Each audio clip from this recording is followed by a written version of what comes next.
Businesses across California have been ordered to shift operations or close to slow the spread of the virus in the state. 32 counties are on the state's watch list right now. 3 of them were just added yesterday. So those counties are Alameda, San Luis Obispo, and Santa Clara.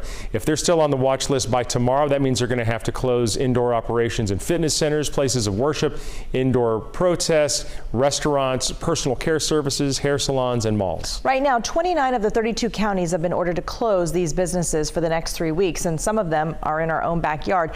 9 counties in our area are on this extended closure. So this includes Sacramento, Stanislaus, San Joaquin, Placer, Yolo, Solano, Yuba, Sutter, and Colusa counties. We are now going to break down why these counties are on the watch list county by county. We want to begin in Sacramento County, where more than 5,900 people have tested positive for the virus and 91 people have died. Sacramento County on the state watch list because really 2 factors here. First, the number of positive cases per 100,000 people is above the state's criteria. The county is sitting at 132 positive cases per 100,000 people. The state wants that number under 100 positive cases.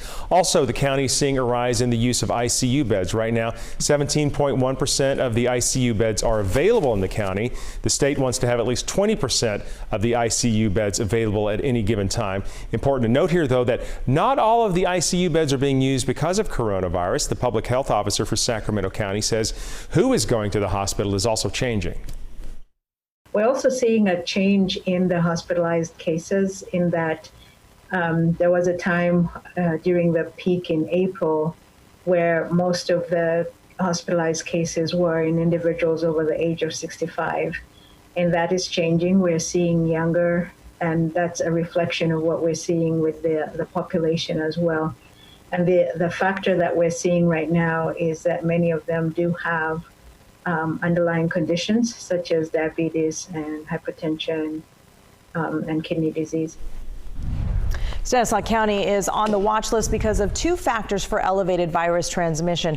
The county has 379 cases per 100,000 people in the past 2 weeks. Again, the state wants that under 100 cases per 100,000 people. The county is also seeing a rise in test positivity. 17% of tests being conducted are resulting in a positive case. The state wants that to be under 8%. San Joaquin County also on this watch list because of 2 factors for elevated virus transmission. Yeah, right now that county has more than 7,200 cases, more than 210 in the hospital, and the county has 327 cases per 100,000 people in the past 2 weeks. So that's more than 3 times what the state wants. Again, 100 cases under 100,000 people. The county is also seeing a rise in test positivity. 15% of the tests being conducted are coming back positive. Again, the state wants to see that under 8%.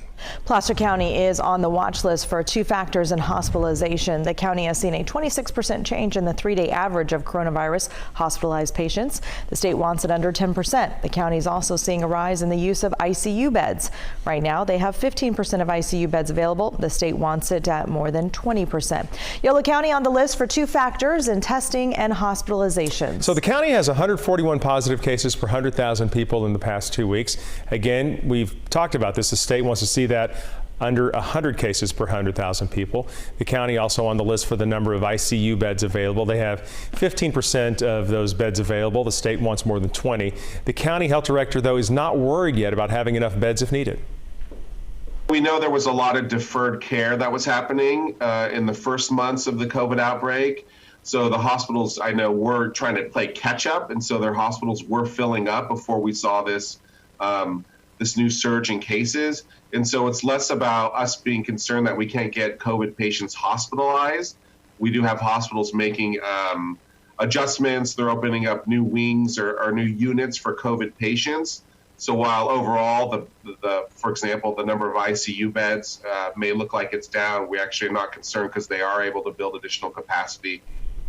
Solano County on the watch list for elevated transmission and the number of people in the hospital. The county has 120 cases per 100,000 people in the past 2 weeks. So Again, the state wants that under 100 cases per 100,000 people. The county has seen an 11% change in the 3-day average of coronavirus hospitalized patients, and the state wants that under 10%. Let's go now to Yuba and Sutter counties, which are on the list because of elevated disease transmission. So Yuba County has 155 cases per 100,000 residents. Sutter with 174 cases per 100,000. That's higher than what the state wants. Also, their positivity rates are high.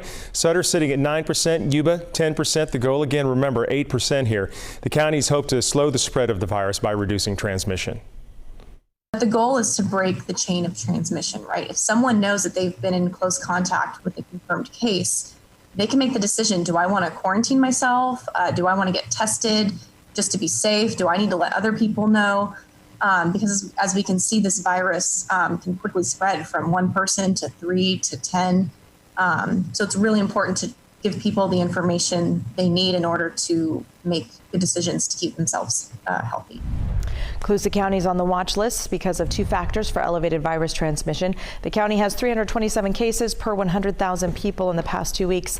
Again, the state wants that under 100 cases per 100,000 people. The county is also seeing a rise in test positivity. 11% of tests being conducted are resulting in a positive case. The state wants that to be under 8%. One of our biggest challenges working with the California Department of Public Health in that our testing turnaround times in the county have been about 10 to 14 days, which is our current experience. And so for contact tracing purposes, for someone to not know their test result until the time that they were until subsequently to the need for isolation, it makes it a daunting task.